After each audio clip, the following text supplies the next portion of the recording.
आऊज़ुबिल्लाहिमिनश्शैतानिर्रजीम बिस्मिल्लाहिर्रहमानिर्रहीम। अस्सलाम वालेकुम नाज़रीन, अपने नए मौजू के साथ आपकी खिदमत में हाजिर हूँ।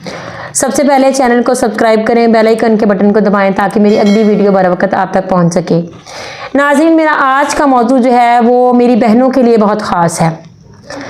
मेरी बहनों के लिए इसलिए ख़ास है कि वो बहनें जो परेशान रहती हैं अपनी बेटियों के सिलसिले में, जब अगले घर वो अगले ससुराल में जाती हैं तो बच्चियों को बहुत सारे प्रॉब्लम जो हैं वो फेस करने पड़ते हैं।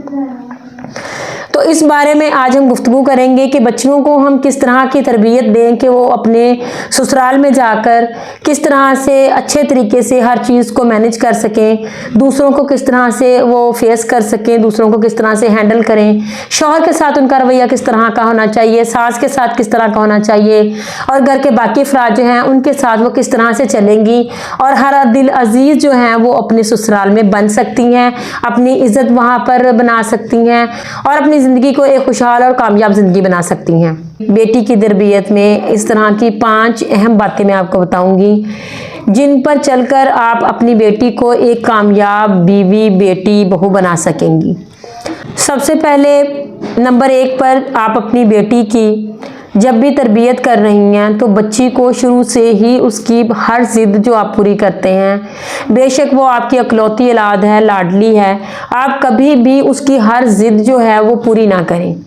बच्चे को एक हद तक रख कर हमें परवरिश करनी चाहिए ताकि हमें आगे मसला ना बने और इस तरह उसकी ज़िद पूरी करने से हमें तो कम मसला बनेगा लेकिन वो जो है उसको ज़्यादा मसला बनेगा, क्योंकि बच्चों को फिर ये आदत पक्की हो जाती है कि उनकी हर जिद पूरी की जाए, हर फरमाइश पूरी की जाए, जिसकी वजह से जब वो अगले घर में जाती हैं तो उनकी छोटी सी बात को भी रद्द कर दिया जाए तो वो लड़ाई का बायस बनती हैं और शौहर से नई नई जब फरमाइशें करती हैं तो जब वो पूरी नहीं कर सकते या पूरी नहीं करते तो फिर वहाँ पर लड़ाइयाँ नाचाकियाँ जन्म लेती हैं। तो बच्चे की तरबियत आप इस तरह से करें कि कभी आप उसकी बात माने, उसकी उस जिद को पूरा करें, उसकी फरमाइश को पूरा कर दें, लेकिन ना तो आप उसकी बेजा ख्वाहिशों को पूरा करें, बेजा जिद को पूरा करें और ना ही आप ये बात अपने जहन में रखें कि हमें इसकी हर जिद को, हर ख्वाहिश को पूरा करना है।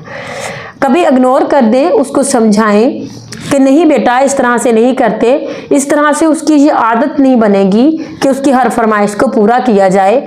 ये आदतें वक्त के साथ इंसान के साथ बड़ी होती हैं और आगे जाकर ये प्रॉब्लम पैदा करती हैं। नंबर 2, बच्चों को कभी भी आप अपने आगे जवाब देने की आदत ना डालें, बल्कि ये कोशिश करें कि आप बच्चों को इस तरह तरबियत दें, ख़ासकर बच्चियों को, कि जब आप बात कर रही हैं या आप उसको डांट रही हैं तो वो आगे से ज़बान ना चलाएं, जवाब ना दें आपके आगे, नाफरमानी ना करें आपकी, बल्कि आपकी बात को तहम्मुल और सब्र के साथ सुने और अपना सर झुका कर उस बात को सुने और उस पर फिर अमल भी करें, आपके साथ गुस्सा ना करें। ये आपकी तरबियत होगी कि आप इस तरह जब उस बच्ची की तरबियत करेंगे तो अगले घर में अगर सास है वो माँ की जगह होती है। हमारे इस्लाम में लड़की का फ़र्ज़ नहीं है सास की खिदमत करना, लेकिन अगर वो सास की खिदमत करेगी तो फिर वो अपने शौहर के दिल में जगह बनाएगी। जब वो सास की खिदमत करेगी तो बड़े जो हैं वो उसकी वालिदा की जगह पर हैं, वो अजर व सवाब मिलेगा उसको इस बात का। और इसके अलावा दूसरों के साथ हुस्न सलूक रखना, जो हमारे साथ रिलेटेड लोग हैं उनके साथ हुस्न सलूक रखना वैसे भी एक इंसान का फ़र्ज़ है। तो जब आप अपने सास के साथ अच्छे तरीके से मोहब्बत के साथ सलूक के साथ रहेंगी तो आपके शौहर के दिल में आपकी कदर जो है वो ज़्यादा होगी। उसको ये एहसास होगा कि मेरी बीवी मेरी माँ का ख्याल रखती है। आप उसका एहसास, उसका प्यार और हासिल कर सकती हैं।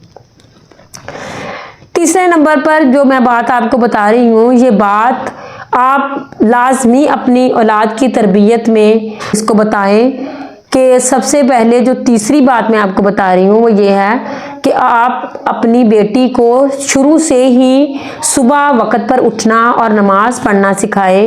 वक़्त पर उठना जो है वो बहुत बरकत का बायस होता है, ख़ासकर औरत के लिए। जब वो सुबह के वक़्त, फजर के वक़्त उठती है तो घर में खैर व बरकत होती है। वो नमाज पढ़ेगी तो अल्लाह पाक खुश होगा, उस घर में बरकत और रिज़्क आता है।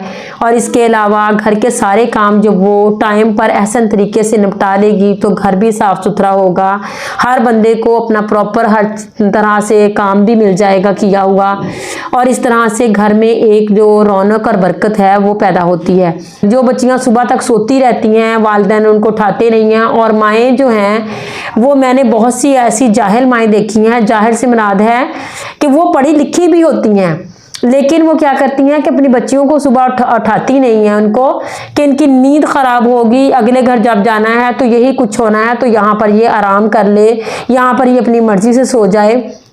तो ये आदत आप बिल्कुल भी ना डालें, ये बहुत ही बुरी आदत है। इस्लाम में वैसे भी ये हमारे लिए अच्छा नहीं कहा गया इस बात को।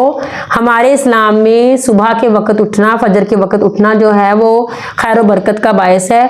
तो आप अपनी बेटी को ये तरबियत दें कि वो सुबह उठे, नमाज पढ़े। इस तरह से जब वो अगले घर जाएगी तो उसको ये आदत होगी कि वो सुबह को उठती थी, तमाम काम निपटाती थी। इस तरह से जब वो अगले घर में करेगी तो यकीनन वहाँ खैर बरकत आएगी, सब घर वाले बहुत खुश होंगे। बल्कि अगर उस घर में भी ये आदत है कि वहाँ पर लोग इस तरह से नहीं उठते तो आप उठेंगी, आपको देखकर बहुत सारे लोग जो हैं, आपके घर के अफराद जो हैं वो भी उठा करेंगे। एक तो आपके लिए सदका जारिया बनेगा, दूसरा फिर आपके लिए ये मोहब्बत पैदा करेंगी, ये चीज़ें भी आपकी इज्जत बढ़ेगी इस बात में। तो सबसे ज़्यादा ज़रूरी बात जो है वो ये है कि आप सुबह को उठने का पाबंद बनाएं अपनी बेटियों को।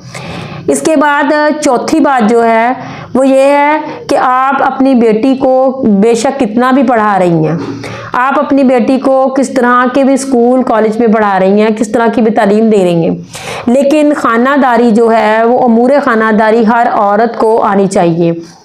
इस तरीके से कि वो खाना इतना अच्छा बनाए कि दूसरा बंदा खा के खुश हो जाए। उसको तमाम काम जो हैं किचन के वो सारे आने चाहिए, क्योंकि 100% में से 90% मर्द जो होते हैं वो अच्छा खाना पसंद करते हैं, अच्छे खाने के शौकीन होते हैं।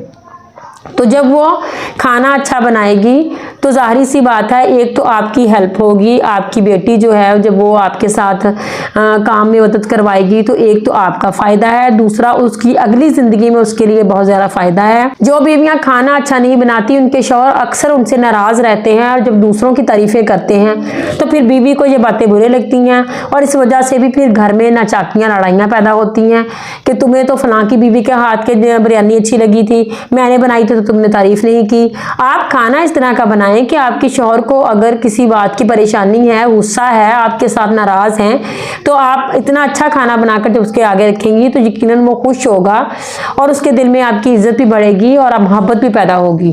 तो खाने को, क्योंकि अल्लाह की बहुत बड़ी नेमत है, इसको खूबसूरती से पकाएं, खूबसूरती से पेश करें, तो इसका इंप्रेशन भी जो है वो ससुराल में बहुत ज़्यादा पड़ता है। नंबर 5 जो बात मैं आपको बता रही हूँ, ये बात भी बच्ची की ज़िंदगी में, उसके ससुराल में उसके बहुत काम आएगी। वो ये है कि हर बात को बर्दाश्त करना, हर बात पर सब्र करना और दूसरों के साथ हुस्ने सलूक रखना। हुस्ने सलूक रखने से मुराद ये है कि अगर वो कोई बात बुरी भी कह देते हैं तो उस बात को एक्सेप्ट करे, खामोश हो जाए, उस बात को सब्र के साथ सुने, इग्नोर कर दे उस बात को, ताकि दूसरे जो हैं वो इस बात को समझें कि ये बहुत हौसले वाली, सब्र वाली है। आप जब भी किसी के दिल में जगह बनाएंगे तो उसकी सबसे बड़ी वजह जो ये बनती है, किसी के दिल में जगह बनाने के लिए उसकी खामियों को नज़रअंदाज करना पड़ता है, उसकी जो बुराइयां होती हैं उसको नज़रअंदाज करना पड़ता है, उनकी तल्ख बातों को नज़रअंदाज करना पड़ता है, तो फिर ही आप कामयाब हो सकेंगी किसी के दिल में जगह बनाने के लिए। तो उसने सलूक रखें अपने घर वालों के साथ, अपने ससुराल वालों के साथ। इस तरह से एक तो हर बंदा आपकी तारीफ़ करेगा, स्कूल में, कॉलेज में, ससुराल में, घर में, कहीं भी आप होंगी तो आप हर दिल अजीज़ होंगी, हर बंदा आपकी तारीफ़ करेगा, क्योंकि हुस्न अखलाक वाला बंदा जो है, जो अच्छा बोलता है, उसका हर बंदा जो है वो तारीफ़ करता है कि ये बंदा बहुत अच्छा है, ये इस तरह से बोलता है, इसकी ज़बान बहुत मीठी है। दूसरे लोग देखकर आपको खुश हो जाएं, उनके चेहरे पर स्माइल आ जाए आपको देखकर, और ये तभी मुमकिन है जब आप हुस्न सलूक से दूसरों के साथ पेश आएंगी। तो ये चीज़ भी ससुराल में बहुत ज़्यादा काम आती है जब आप हुस्न सलूक से उनके साथ रहेंगी। आप उनके साथ मीठा बोलेंगी, प्यार से बात करेंगी। अगर वो कोई बात कर भी दे तो उसको इग्नोर करेंगी। अगर वो कोई आपको गुस्सा भी आपकी सांस करती हैं तो एक माँ के हैसियत से सोचकर आप चुप कर जाएं, बर्दाश्त करें, सब्र करें। अल्लाह सब्र करने वालों के साथ है और ये चीज़ें भी आपके बहुत ज़्यादा काम आएंगी और इस तरह से आप एक कामयाब घर बना सकेंगी। और एक कामयाब घराना जो है वो एक कामयाब माशरे को तश्कील देता है। तो एक कामयाब घर बनाने के लिए एक अच्छी और पाक साफ साबर शाकर बीवी की ज़रूरत होती है, बेटी की ज़रूरत होती है, बहू की ज़रूरत होती है। तो आप अपने ससुराल में अगर इज़्ज़त चाहती हैं तो इन 5 बातों पर अगर आप अमल करेंगी तो इंशाअल्लाह ताला आपकी ससुराल में बहुत इज्जत होगी, सब आपसे प्यार करेंगे, शौहर आपका दीदा होगा, आप शौहर आपसे बहुत मोहब्बत करेगा, आपकी इज्जत करेगा और आपको अपने लिए बाइसे फ़ख्र समझेगा। जब आपकी तारीफ़ आपकी सास करेगी, नंदे करेंगी, वहाँ दूसरे रिश्तेदार आने वाले आपकी तारीफ़ करेंगे तो आपके शौहर को कितनी खुशी होगी, कितना अच्छा लगेगा उसको कि मेरी बीवी की तारीफ़ हो रही है और उसका सीना जो है वो इस फ़ख्र से चौड़ा हो जाएगा। और जब वो इतना खुश होगा तो फिर वो आपको भी खुश रखेगा, आपके साथ भी मोहब्बत रखेगा। कोशिश करें कि आप हर बात को फॉलो करें, कोशिश करें कि आप अपने ससुराल में हर बात को अच्छे तरीके से हैंडल करें। अल्लाह पाक हमारी बेटियों को हदायत दे, अल्लाह पाक हम सबको तौफीक दे कि हम अपनी बच्चियों की परवरिश जो है वो इस हिसाब से करेंगे, सोच कर करें कि अगले घर जहाँ जाना है वहाँ भी हमारे जैसी ही कोई माँ होगी, वहाँ भी हमारे जैसे ही कोई बेटे होंगे, वहाँ ही हमारे जैसी कोई बेटियाँ होंगी।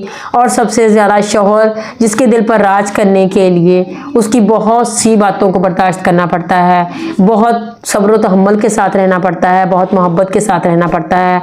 जब हम इतनी सारी कुर्बानियाँ देंगी फिर ही हम दूसरों को जीत सकेंगे। अल्लाह पाक हम सबको अपने अहकामात पर चलने की तौफीक अता फरमाए। आमीन। अस्सलाम वालेकुम।